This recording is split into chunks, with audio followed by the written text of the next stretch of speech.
Michael Jackson stood alone in his hyperbaric oxygen chamber at 3 in the morning, watching his reflection in the curved glass. The year was 1986, and the king of pop had just turned 28. While the world slept, he remained awake, consumed by a singular thought that had taken root in his mind like an unshakable melody. He wanted more time. Not just a few extra years, but decades. A century. Perhaps even 150 years. The idea first came to him during the Thriller era, when success exploded around him like fireworks in every direction. He was at the peak of human achievement, beloved by millions, creating art that would outlive generations. But that was precisely the problem. His art would outlive him. The injustice of it gnawed at his soul every single day. Why should he, Michael Joseph Jackson, be subject to the same biological limitations as everyone else? Why should genius be confined to such a brief window of time? His personal physician, Dr. Arnold Klein, had mentioned something fascinating during a routine appointment. Scientists were beginning to understand aging as a disease, not an inevitability. Research into longevity was advancing. The human body, Klein explained, was simply a machine that deteriorated over time. But machines could be maintained, repaired, upgraded. Michael's eyes had lit up with an intensity that unnerved even his longtime doctor. From that moment forward, immortality became his secret mission.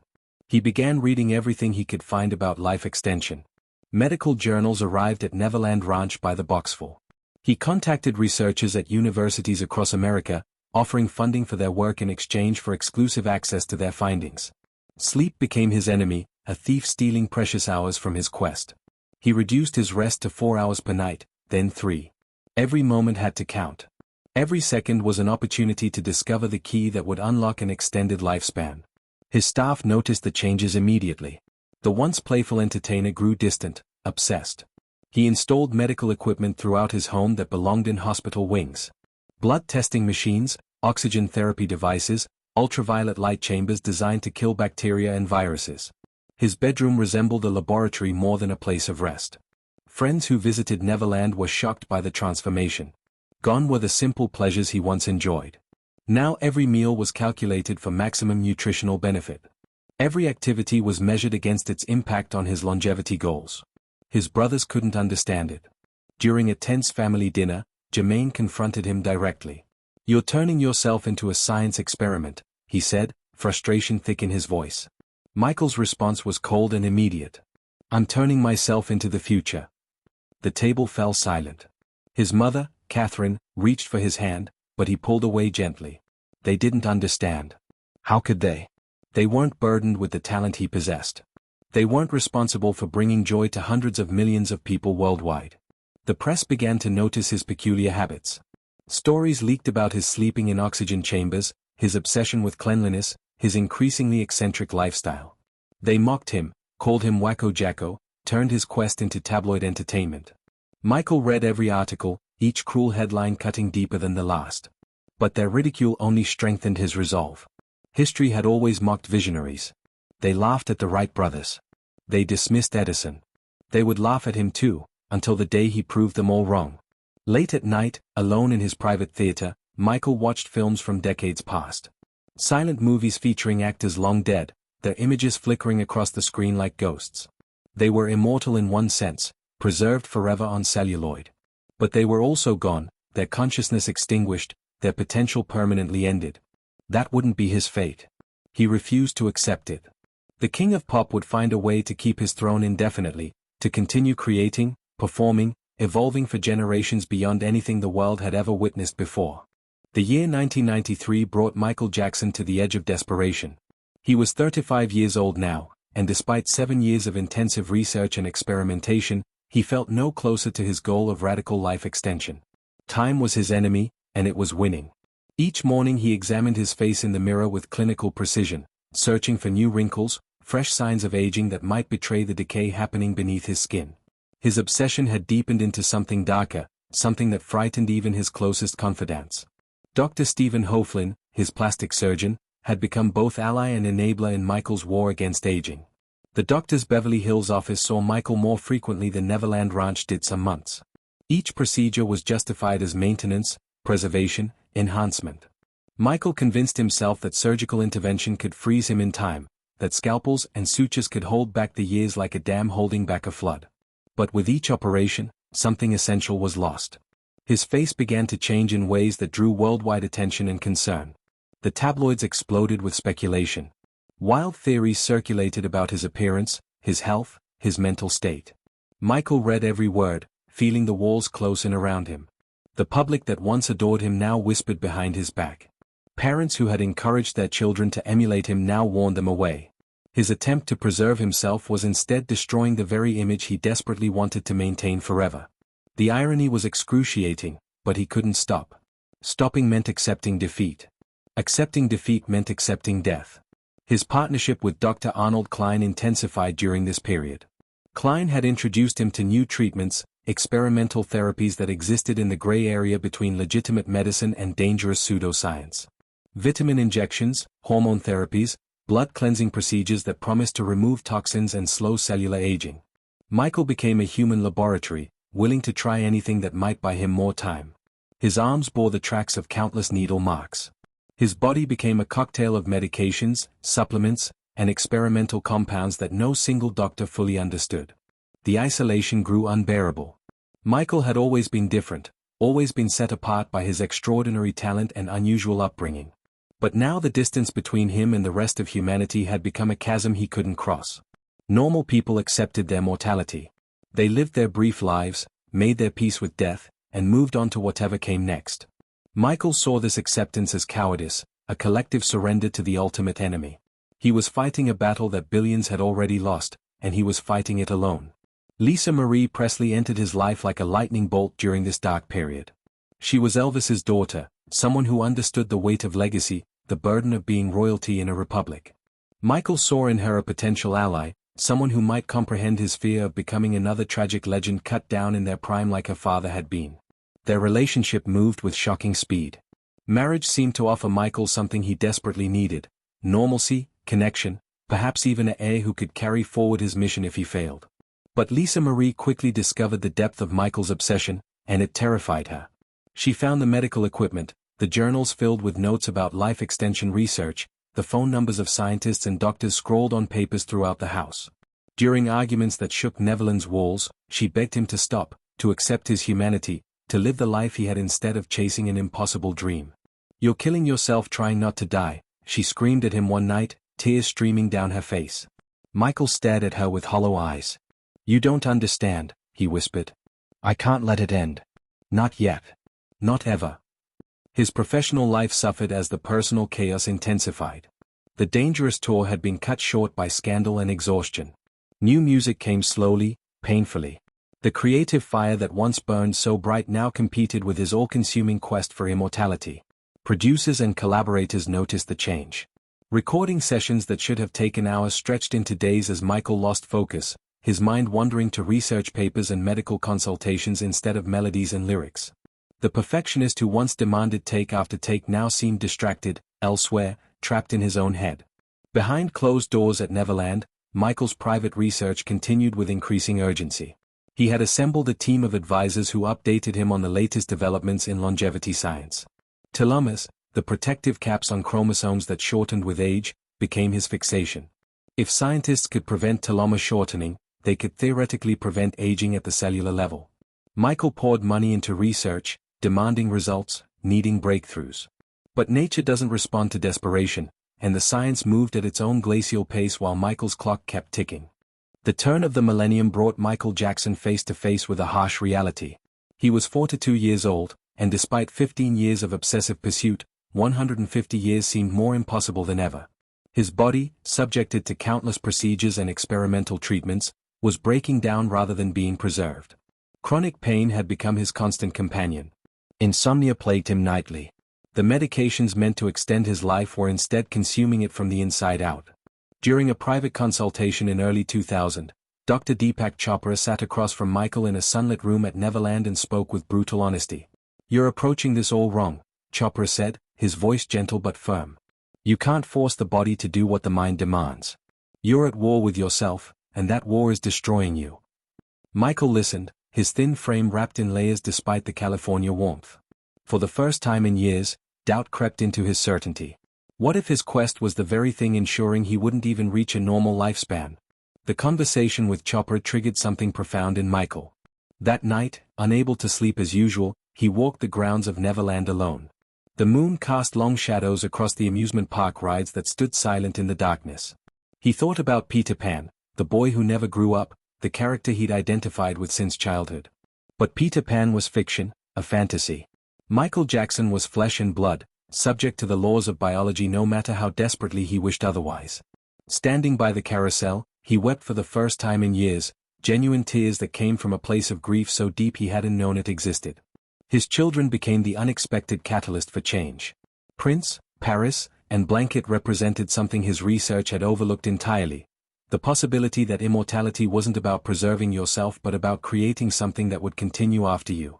Watching them play, hearing their laughter echo through Neverland's rooms, Michael experienced a shift in perspective. They carried his DNA, his legacy, his chance at a future beyond his own limited years. Perhaps he had been pursuing the wrong kind of eternity all along. But old obsessions die hard, especially ones rooted in fear. By 2003, Michael's life had become a nightmare of legal troubles, financial problems, and public scandal. The trial that dominated headlines worldwide pushed him to the breaking point. His health deteriorated dramatically. The stress triggered a cascade of problems that no amount of experimental medicine could fix. He lost weight he couldn't afford to lose. His skin took on a grayish pallor. The man who wanted to live 150 years looked like he might not make it to 50. Dr. Conrad Murray entered Michael's life during the final years, brought in to manage the chronic pain and insomnia that had become unbearable. Murray found a patient destroyed by decades of self-experimentation and medical abuse. The pharmacy of medications Michael took daily would have killed most people. His liver was stressed, his kidneys struggling, his heart showing signs of damage. Murray should have refused to treat him. Instead, he saw an opportunity and a paycheck. The relationship would prove fatal for them both. Michael's final obsession became sleep. Ironic, considering he'd spent years trying to minimize it. Now insomnia tortured him nightly. His brain, overstimulated by years of stimulants and stress, refused to shut down. He would go days without real rest, functioning in a fog of exhaustion that made even simple tasks Herculean efforts. "I just want to sleep," he told Murray repeatedly. "I just want to turn off my mind for a few hours." The desperation in his voice was heartbreaking. The This Is It concerts were supposed to be his comeback, his redemption, his proof that he could still captivate the world. But behind the scenes, Michael was falling apart. Rehearsals left him exhausted. The physical demands of performing, once effortless, now pushed his damaged body beyond its limits. He lost weight despite eating. His energy came from medications, not from health. The team around him watched with growing concern as he struggled through routines he used to execute flawlessly. In private moments during those final months, Michael spoke differently about life and death. The fire to reach 150 years had dimmed, replaced by something sadder and wiser. "I just want to finish this tour," he confided to a friend. "I want to show them I can still do it. Then maybe I can rest." The admission was stunning. Michael Jackson, who had fought death for decades, was finally acknowledging his mortality. But the acknowledgement came too late. The pressure mounted as opening night approached. Michael wasn't ready. His body wasn't ready. But the machine around him kept pushing forward, fueled by financial necessity and the expectations of millions. Tickets had been sold. Venues had been booked. The entire production employed hundreds of people who depended on these shows. Michael felt the weight of it all crushing him, felt his body failing under the pressure, but he couldn't stop. He had never learned how to stop. June 2009 arrived in Los Angeles with typical summer heat, but inside Michael Jackson's rented mansion on Carrollwood Drive, the atmosphere was arctic with tension. The king of pop was 50 years old, exactly 100 years short of his original goal. His body had become a battleground of competing medications, each prescribed to counteract the effects of another. Dr. Conrad Murray arrived each evening to perform a ritual that had become essential to Michael's survival, administering the drugs that would grant him a few precious hours of unconsciousness. The mansion's master bedroom had been transformed into something resembling a hospital room. Medical equipment lined the walls. 4 stands stood at attention beside the bed.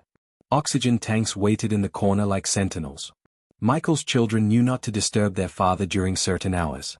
They understood, in the way children do, that something was very wrong but lacked the framework to comprehend just how dire the situation had become. Prince, at 12, sometimes stood outside his father's door, listening for sounds of life, fear knotting his stomach. Murray had crossed lines that no ethical physician would cross, but the money was too good and Michael's need too great. Each night, the doctor prepared a cocktail of sedatives that would have alarmed any responsible medical professional. Lorazepam to ease anxiety. Midazolam to induce relaxation. And finally, propofol, a powerful anesthetic meant only for surgical procedures under controlled hospital conditions. Michael called it his milk because of its white appearance. To him, it was the only thing that brought peace to his tortured mind. The irony was devastating. Michael Jackson, who had spent decades trying to extend his life, was now using a drug meant to simulate death just to find a few hours of rest. The propofol shut down his consciousness completely, giving him the deep sleep his damaged nervous system could no longer produce naturally. But each use was Russian roulette. The drug suppressed breathing, slowed the heart, required constant monitoring. Murray knew the risks. Michael knew them too. Neither man could stop the machine they had set in motion. During the day, Michael tried to maintain appearances. He attended rehearsals for This Is It, though his team noticed he seemed distant, disconnected. His legendary dance moves were sluggish. His voice, though still remarkable, lacked its former power. Kenny Ortega, the show's director, pulled him aside multiple times to express concern. "You need rest," Ortega told him. "Real rest, not whatever you're doing." Michael smiled weakly and promised he was fine. The smile didn't reach his eyes. The people closest to Michael watched helplessly as he spiraled. His sister Janet tried to intervene, but Michael had become expert at deflecting concern. His mother Catherine prayed daily for her son, sensing something terrible approaching but powerless to prevent it. Former colleagues who worked with him during the Thriller years didn't recognize the man they saw on screen during rehearsal footage. Where was the vibrant performer who had revolutionized pop music? This hollow-eyed figure seemed like an imposter wearing Michael's skin. Financial pressures added crushing weight to his physical decline. Michael owed hundreds of millions of dollars. His spending had always been extravagant, but now creditors were circling like vultures. The This Is It concerts weren't just a comeback, they were a financial necessity. Failure wasn't an option. The stress of it all made sleep even more elusive, which made his dependence on Murray's nightly injections more desperate. He was trapped in a death spiral and everyone around him could see it except him. On June 24, 2009, Michael's final full day alive, he attended rehearsal at the Staples Center. Video footage from that night shows moments of his old brilliance breaking through the fog. During Earth Song, his passion reignited briefly. His voice soared. His movements, though limited, carried echoes of his former majesty. The crew applauded, moved by this glimpse of the real Michael. He smiled genuinely for perhaps the first time in months. "That's what I want them to see," he said afterward. "That's who I still am." That evening, he returned home exhausted but energized by the successful rehearsal. He spoke with his children, playful and present in a way he hadn't been for weeks. Paris remembered her father seeming happier, lighter somehow. They didn't know they were experiencing their last normal evening with him. After the children went to bed, Michael's thoughts turned to sleep. Not the natural kind, which his body had forgotten how to achieve, but the artificial oblivion that Murray's injections provided. Murray arrived as scheduled. The ritual began as it had countless times before. First the milder sedatives, attempting to coax Michael's resistant nervous system into submission. When those failed, as they increasingly did, Murray prepared the propofol.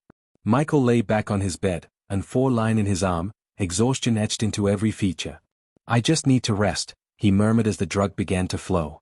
"Tomorrow is important. I need to be ready." Murray nodded, syringe in hand, and administered the dose that would prove fatal. Within minutes, Michael Jackson's breathing began to slow dangerously. The morning of June 25, 2009 began quietly at the Carrollwood Drive mansion. Sunshine streamed through windows. Birds sang in the trees surrounding the property. Inside the master bedroom, Michael Jackson lay motionless on his bed, his body cooling, his skin turning ashen. Dr. Conrad Murray, who should have been monitoring his patient throughout the night, had left the room to make phone calls and send text messages.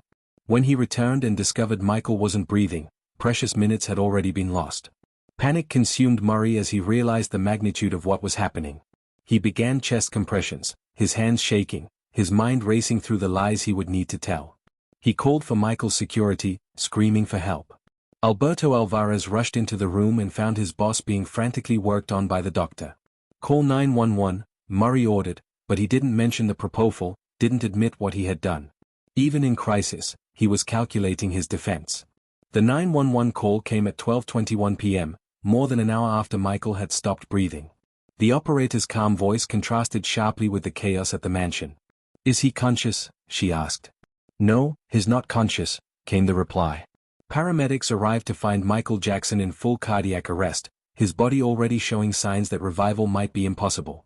They worked on him anyway, because he was Michael Jackson, because giving up was unthinkable. The king of pop couldn't die in a rented bedroom, attended only by a doctor who would later be convicted of involuntary manslaughter. At Ronald Reagan Ucla Medical Center, doctors fought desperately to restart Michael's heart. They pumped his chest, shocked him with defibrillators, injected emergency medications. Nothing worked. The man who had wanted to live 150 years was gone at 50, his heart destroyed by decades of abuse, his final breath stolen by a drug meant to bring peace. At 2:26 p.m. Pacific Time, Michael Joseph Jackson was pronounced dead. The news would circle the globe within minutes, stunning billions. Outside the hospital, fans began to gather. First dozens, then hundreds, then thousands. They held signs, lit candles, wept openly in the streets. The outpouring of grief was immediate and overwhelming. Radio stations worldwide stopped their regular programming to play Michael's music. Television networks broke into scheduled broadcasts with the devastating news. The internet, still relatively young, nearly crashed under the weight of simultaneous searches for information. The world stopped to mourn. Inside the hospital, Michael's family arrived to face the unthinkable. Katherine Jackson, who had prayed so hard for her son, collapsed upon hearing the confirmation. Janet Jackson, who had tried to save her brother from himself, stood in silent shock. The siblings who had performed with Michael since childhood couldn't process that he was gone. How could someone so vital, so alive in everyone's memory, simply cease to exist? The finality of death respected no amount of fame or talent. Back at Carrollwood Drive, investigators swarmed the mansion. They discovered the propofol bottles, the .4 equipment, the evidence of Murray's criminal negligence. The bedroom where Michael had sought peace became a crime scene. His children, traumatized and confused, were rushed away by family members. Paris, only 11 years old, couldn't stop crying. "I want my daddy," she sobbed. The words broke hearts around the world when they eventually became public. The autopsy revealed the full extent of Michael's physical deterioration. His body bore the scars of countless surgeries. His organs showed damage from years of medication abuse. The propofol in his system was at levels consistent with major surgery. The official cause of death was acute propofol intoxication, but the real cause was more complex. Michael Jackson had died from a lifetime of trying to control the uncontrollable, to escape the inescapable, to be more than human biology would allow. The memorial service held at the Staples Center on July 7 drew millions of viewers worldwide. Speakers celebrated Michael's genius, his humanitarian work, his unprecedented impact on music and culture. But underneath the tributes was a profound sadness about what might have been. If Michael had accepted his mortality, embraced his limited time instead of fighting it, would he still be alive? Would he have found peace instead of seeking oblivion? The questions haunted everyone who loved him. In the years since his death, Michael Jackson's legacy has only grown. His music continues to inspire new generations. His influence permeates pop culture. In a sense, he achieved the immortality he sought, though not in the form he desired. His consciousness is gone, but his impact remains, imperishable and eternal. Children born after his death dance to Billie Jean. His name remains synonymous with greatness. Time cannot diminish what he created, cannot erase what he meant to millions. The tragedy of Michael Jackson's story isn't that he died too young, though he did. It's that he spent decades of his too short life fighting death instead of embracing life. His quest to reach 150 years blinded him to the beauty of the years he had. He sought to add time to his life but forgot to add life to his time. The king of pop, who brought joy to countless millions, couldn't find joy himself because he was too busy running from the inevitable. Neverland Ranch stands silent now, a monument to childhood wonder and adult delusion. The amusement park rides rust slowly under the California sun. The animals have been relocated. The laughter has faded. But sometimes, when wind moves through the trees, you can almost hear the echoes of what once was. A man who dreamed too big, loved too deeply, and feared too much. A genius who wanted forever but got only 50 years. Michael Jackson's story is a reminder that mortality isn't the enemy. The enemy is wasting the time we have chasing the time we don't.